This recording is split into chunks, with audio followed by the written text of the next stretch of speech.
Hey everybody, Danny Rubino here with Windows Phone Essential, and check it out. Nokia Lumia 810 just arrived. Actually, probably showed up a little while ago, but we've been so busy with stuff, we haven't got a chance to look at it. Anyways, we're going to do a quick unboxing video because, well, here it is. The phone goes on sale reportedly Wednesday, so we're not going to have too much time here with it.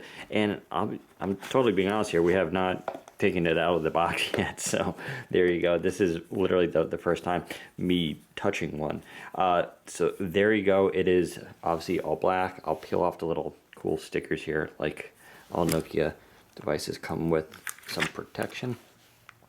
I'll do a brief comparison to the 920, of course, because I bet so many of you are interested in that. Let's see if I can peel that. There we go. The back is really nice. It's a soft touch, so very different from, like, say, the glossy coloring of the 920. And now I'm turning it on. Pretty light too, also compared to the 920, which I don't really find to be too heavy. But you can kind of quickly see here, yeah, not much of a size difference, right? Pretty close. Very close, actually. So there we go. Now it's going to take a little while to boot up, obviously, so I'll just kind of go through the little tour of the device here. As you can see, the headphone jack on top, not in the middle like the 920. Got your buttons on the side, pretty nice buttons. Feel actually very similar to the 920s. Not as heavy feeling though, although I guess they probably are the same sort of ceramic. Same thing back here. We got the Nokia 8 megapixel camera, Carl Zeiss. I'm going to assume that's also that same ceramic zirconium, I believe, that they're using there. Also looks like it's got the same kind of flash as the 920. Now, you kind of glossed over the 920's flash. I'm going to say it's actually one of the best flash on a camera phone I've used in ever. It's actually a really good flash. It did a good job, and I hate using flashes. So we'll do the recommended. Look at that, it's even set for my... Oh, I didn't want to do create one. We'll do sign in later. So this is going to probably take a little while to boot up everything. So anyways, buttons on the side, camera button, exact same placement as the 920. In fact, it feels extremely similar. And at the bottom there, you have your micro USB, along with what looks to be stereo speaker ports, which I'm actually a big fan of. Some people like speakers on the back. I don't, because when the phone's down, it actually does block the speakers. This means you'll always hear the sound equally on front or back. So I really dig that. The downside, of course, is when you play games, you have a chance of blocking the speaker. But seeing as the placement is 2, you actually have a better chance of that not happening. While that's going on, let's see if I can bust out the case here and see what we got. Of course, you get your little welcome guide, all nicely sealed. And my T-Mobile SIM card, which I'll throw in and test this out later. Of course, it's a micro SIM. And once again, just your plugs. And that's it. Pretty nice Nokia plugs, but no headphones. I know a lot of people are kind of disappointed that Nokia doesn't include headphones anymore. Sorry about that. It's just one of those ways that they save money.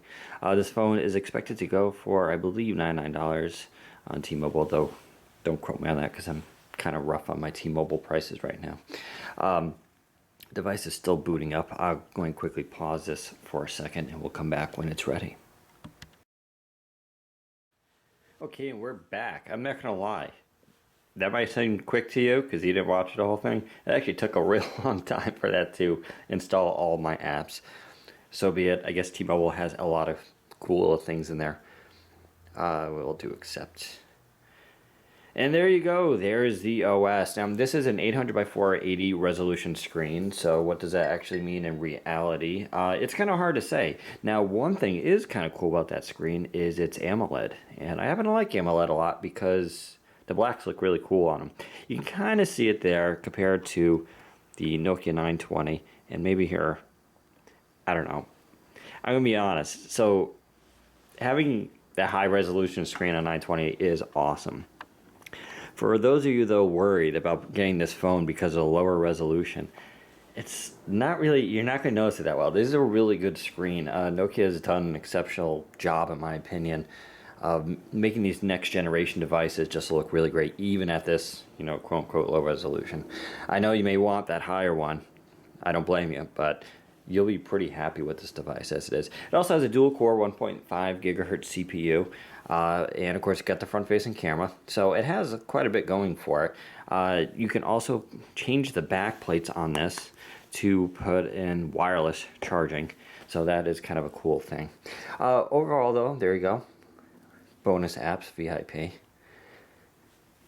We'll hit okay. I don't have internet installed on this, so I'll be curious if this stuff works. So, looks like they have bonus apps, caller tune, Slacker radio, 411, more. Looks like T-Mobile is doing quite a bit of stuff here. Interesting, those Windows keys are a little bit kind of hard to see in direct light. It's kind of an interesting thing. Overall though, looks pretty good. Let's see, go over here, 411 more, bonus apps we just did, caller tunes. I imagine it's a ringback thing or something. Cinematograph is installed already, which is kind of nice. Internet Explorer, my account. Looks like Nokia definitely loaded all their stuff up on it, which is pretty awesome. You even get the Transit app, which is great. Panorama. AT&T doesn't actually surprisingly load all these apps in there. That's probably why it took so long. Then you've got Slacker Radio, Smart Shoot, Store, T-Mobile TV, Transfer My Data, Wallet, and Zynga Games. That's kind of interesting.